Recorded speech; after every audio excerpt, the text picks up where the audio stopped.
जो हम फील करते हैं उससे हमारे अंदर अलग अलग भावावेश तैयार होते हैं। डर एक भावावेश है। जैसे कभी फ्रस्ट्रेशन आता है, कभी नैराश्य आता है, कभी चिंता आती है, कभी सुख आता है, कभी दुख आता है, कभी द्वेष आता है, कभी घृणा आती है, तो कभी लालसा आती है। ये सब हमारे अंदर के अलग अलग भावावेश है और उन सभी भावावेश में डर भी एक भावावेश है। लेकिन हमारा आज का टॉपिक है हाउ टू ओवरकम फियर। डर को ओवरकम कैसे करें। डर के दो प्रकार हैं। एक डर है साइकोलॉजिकल यानी मेंटल और एक डर है फिजिकल। अब हमें साइकोलॉजिकल डर को दूर करने के लिए एक ही उपाय है, उसको अंडरस्टैंड करना होगा। अगर आपको स्टेज पर जाने के लिए डर लगता है तो आपको अंडरस्टैंड करना होगा कि मैं स्टेज पर गया तो मेरा क्या हो सकता है। ज़्यादा से ज़्यादा अगर मैं गलत बोला पब्लिक मेरे पर हंसेंगी, अगर मैं भूल गया तो मैं रुक जाऊंगा, मुझे बुरा लगेगा, लोग को अच्छा नहीं लगेगा। इसका परिणाम क्या हो सकता है, ज़्यादा से ज़्यादा मेरे साथ गलत क्या होगा, उसको आपने अंडरस्टैंड किया तो ऑब्वियसली डर दूर हो जाएगा। एक्चुअली डर कैसा होता है, साइकोलॉजिकल डर किस प्रकार का होता है, लोग क्या कहेंगे, पब्लिक क्या कहेंगी, रिश्तेदार क्या कहेंगे, दोस्त क्या कहेंगे, यानी हम बोलते हैं ना सबसे बड़ा रोग क्या कहेंगे लोग। तो अगर हमने उसका रिजल्ट निकाल लिया कि अगर मैं स्टेज पर गया तो ज़्यादा से ज़्यादा मेरे साथ बुरा क्या हो सकता है, मैं जो मेरे साथ होने वाला है उसको स्वीकारने के लिए तैयार हूं, तो आपका डर खत्म हो जाएगा। और वैसे भी doing something is better than doing nothing. यानी आपने अपनी फिलॉसफी बना लिया, आपने आपका माइंडसेट ऐसा बना दिया, doing something better than doing nothing. Try and fail but don't fail to try. बस मुझे कोशिश करना है, मुझे परिणाम क्या होगा देखा जाएगा, मुझे परिणाम की चिंता नहीं करना है। अगर मैं कोशिश कर रहा हूँ तो ऑब्वियसली परिणाम पॉजिटिव निकलेगा, या मैं कुछ ना कुछ उससे लेसन लूँगा, कुछ ना कुछ लर्न करूँगा। टेंशन लेने की बात नहीं है। इस तरह से आपने अंडरस्टैंड किया, आपने साइकोलॉजिकल डर को, उसका परिणाम की चिंता नहीं की, आफ्टर ऑल रिजल्ट क्या निकलेगा उसको गेस किया, जो भी निकलेगा मुझे एक्सेप्ट है, मान्य है, ऐसे आपने मानसिकता बना ली, तो आपका जो साइकोलॉजिकल डर है वो खत्म हो जाएगा। दूसरी बात मैं बता रहा हूँ फिजिकल डर की। आपको पहाड़ से छलांग लगानी है, ये फिजिकल डर है। अब हम फिजिकल डर को कैसे दूर करें। देखो, फिजिकल डर को दूर करने के लिए प्लानिंग जरूरी है। फर्स्ट ऑफ ऑल फिजिकल डर को दूर करने के लिए प्लानिंग बनाओ, उस चीज़ का नॉलेज लो, उस चीज़ को अंडरस्टैंड करो। अगर पहाड़ से छलांग लगानी है तो पैराशूट लो। फिजिकल डर और साइकोलॉजी डर में फर्क क्या होता है। रात के अंधेरे में आप घर से निकले हो तो घनघोर अंधेरा है, तो आपके साइकोलॉजी में एक फियर चालू होता है, डर चालू होता है। साला घनघोर अंधेरा है, हम निकले हैं, कोई एनिमल ना आ जाए, कोई सांप ना काट ले, कुछ भी हो सकता है। ये आपके मन में साइकोलॉजिकल डर चल रहा है। कुछ डिस्टेंस आप गए, सडनली दो इंसान आपके सामने आए और उन्होंने आपको डंडे दिखाए, फिर आपके अंदर फिजिकल डर चालू हो गया। ठीक है, फिर फिजिकल डर चालू होने के बाद आप तीन चीज़ें कर सकते हो। एक, आपके मन में इंस्टेंटली आएगा फाइट करना है, भाग जाना है, या उनसे माफ़ी मांगना है, या कुछ तो भी उनसे डील करना है। फिजिकल डर को दूर करने के लिए प्लानिंग, लर्निंग, नॉलेज, अंडरस्टैंडिंग जरूरी है। और एक्चुअली कैसा है दोस्तों, देखो डर ये हमारे अंदर का इमोशन है, फीलिंग है, भावावेश है। और तुम्हारा डर कंप्लीटली तब खत्म होता है जब वो चीज़ को आप सीखते हो। साइकोलॉजिकल डर अगर खत्म करना है या फिजिकल डर भी खत्म करना है तो जिस चीज़ के बारे में आपको डर लग रहा है उस चीज़ को अंडरस्टैंड करो, उस चीज़ को लर्न करो। अब आपको मैथ का डर लग रहा है, मैथ को अंडरस्टैंड करो, मैथ की परफेक्ट पढ़ाई करो, उसको अंडरस्टैंड करो, डर खत्म हो जाएगा। आपको सांप का डर लगता है। आपको मालूम है पूरे दुनिया में 2-3 ही प्रजाति पॉइजनस है। पूरे सांप की प्रजाति की पढ़ाई करो, अंडरस्टैंड करो, आपका जितनी अज्ञान दूर होगा उतना डर खत्म होगा। जितना ज्ञान ज़्यादा प्राप्त होगा उस पर्टिकुलर चीज़ के बारे में, उस पर्टिकुलर चीज़ के बारे में का डर आपका खत्म होगा। बहुत से लोगों को बिजनेस का डर लगता है, बहुत से लोगों को पढ़ाई कोई सब्जेक्ट का डर लगता है। कुछ भी मत करो, अगर आपको पढ़ाई का सब्जेक्ट का डर लग रहा है, जो भी सब्जेक्ट का आपको डर लग रहा है वो सब्जेक्ट को धीरे धीरे अंडरस्टैंड करना शुरू करो। उसके लिए समय दो, उसके लिए प्लानिंग बनाओ, लर्न करने की कोशिश करो। स्टेप बाय स्टेप आपके अंदर का डर उस चीज़ के प्रति धीरे धीरे कम होते जाएगा और एक स्टेज ऐसे आएंगी कि आप उसको बिल्कुल नहीं डरेंगे। आप छाती ठोक के बोलेंगे ये मेरे लिए चिल्लर है, ये मेरे लिए इजी है। तो कंक्लूजन ही निकलता है दोस्तों, डर कुछ भी नहीं है, डर तुम्हारे अंदर का अज्ञान है। कुछ लोग मौत से डरते हैं। मौत क्या है तुम अंडरस्टैंड करो ना। हर प्राणी की मौत होने वाली है। अगर नेचर ने हमें भेजा है भूतला पे तो हम यहाँ पैदा हुए जी रहे हैं तो एक दिन मरने वाले भी है।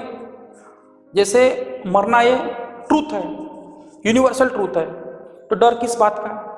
हाँ, मरने का समय किस और प्लेस किसी को पता नहीं है, वो सडनली होने वाली घटना है।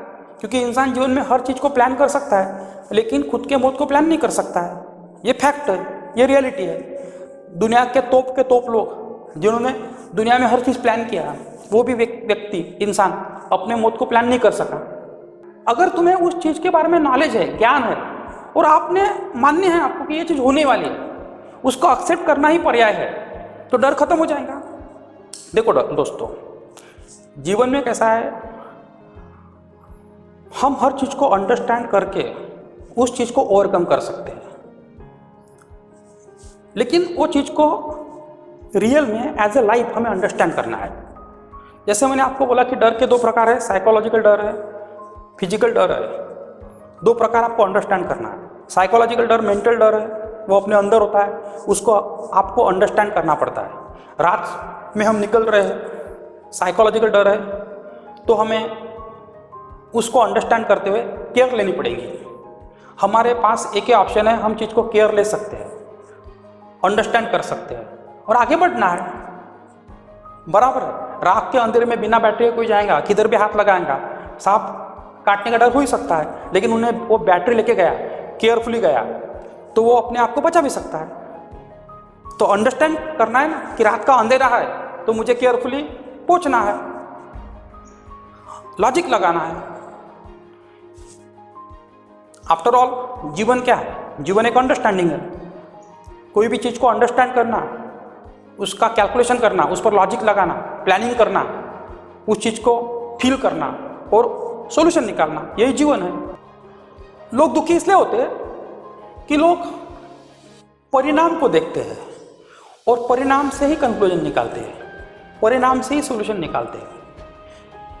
कोई घटना जो घटित होती है वो परिणाम होता है, परिणाम के पीछे रूट कॉज होता है।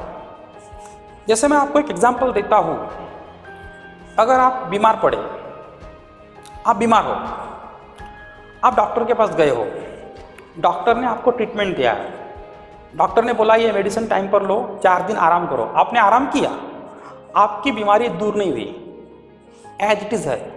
फिर से आप वही डॉक्टर के पास जाते हो, डॉक्टर दवाइयाँ चेंज करके देता है, फिर भी आपको रिजल्ट नहीं मिलता है, आपकी बीमारी दूर नहीं होती है। फिर और आप डॉक्टर के पास जाते हो, डॉक्टर बोलता है बीमारी छपड़ी नहीं, बीमारी दूसरी हो सकती है, अब मुझे आपका टेस्ट करना पड़ेगा, blood test, urine test, different kind के टेस्ट है वो पूरे करने पड़ेंगे, मुझे बीमारी का पता लगाना है। फिर डॉक्टर तुमको sonography, blood test, urine test और हर प्रकार के टेस्ट करने को लगाता है, सीटी स्कैन करने को लगाता है। बाद में डॉक्टर को अगर एग्जैक्टली बीमारी छपड़ी तो बोलता है इसके लिए ये ट्रीटमेंट है, नहीं अंडरस्टैंड हुआ तो बोलता ऊपर के दवाखाने भेज दो।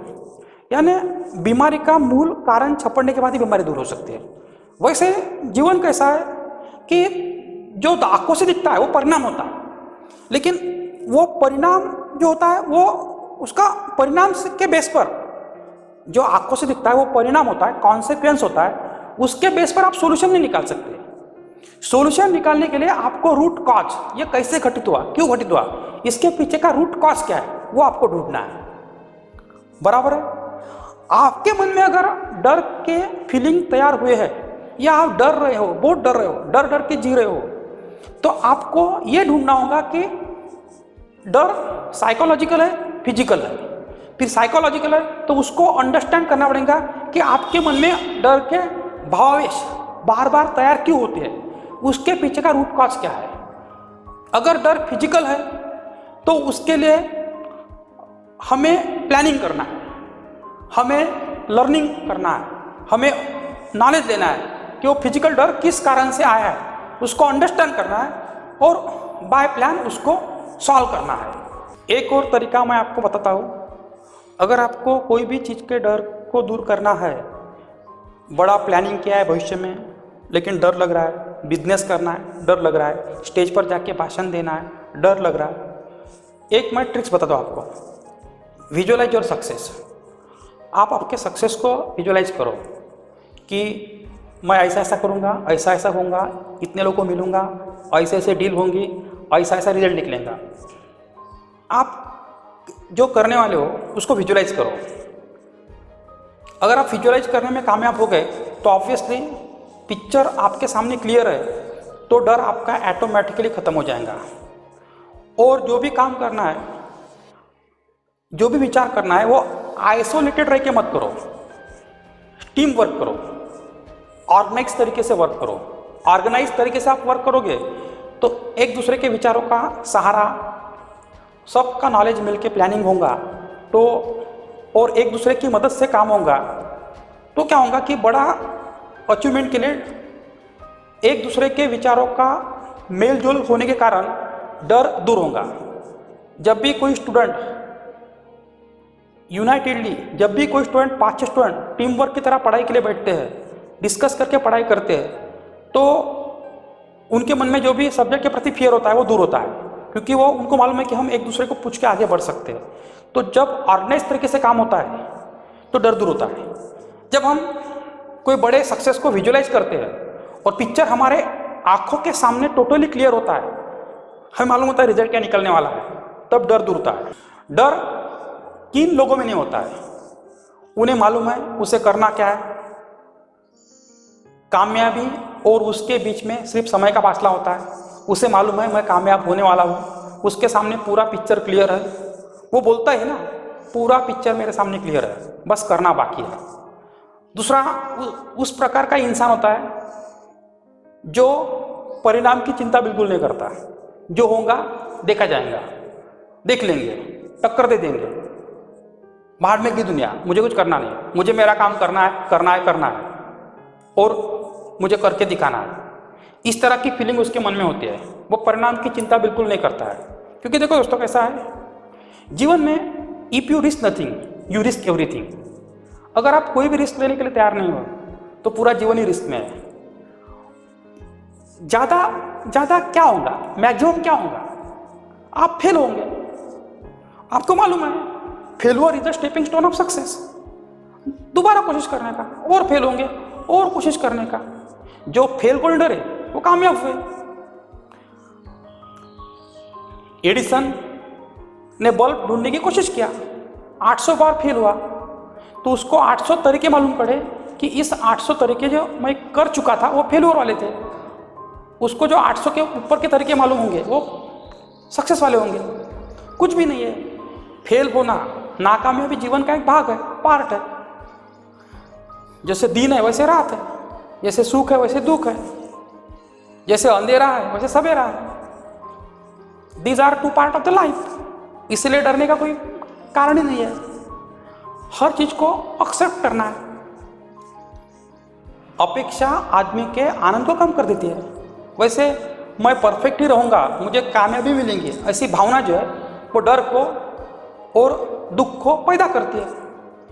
ऐसी भावनाएं मत रखो ना, बस मैं कोशिश करता हूँ, मैं परफेक्ट कोशिश करता हूँ, मेरे सामने पिक्चर क्लियर है, मुझे कामयाबी मिलने वाली है। पॉजिटिव एंगल से सोचना शुरू करो, रिजल्ट निकलना शुरू होगा, डर खत्म होगा।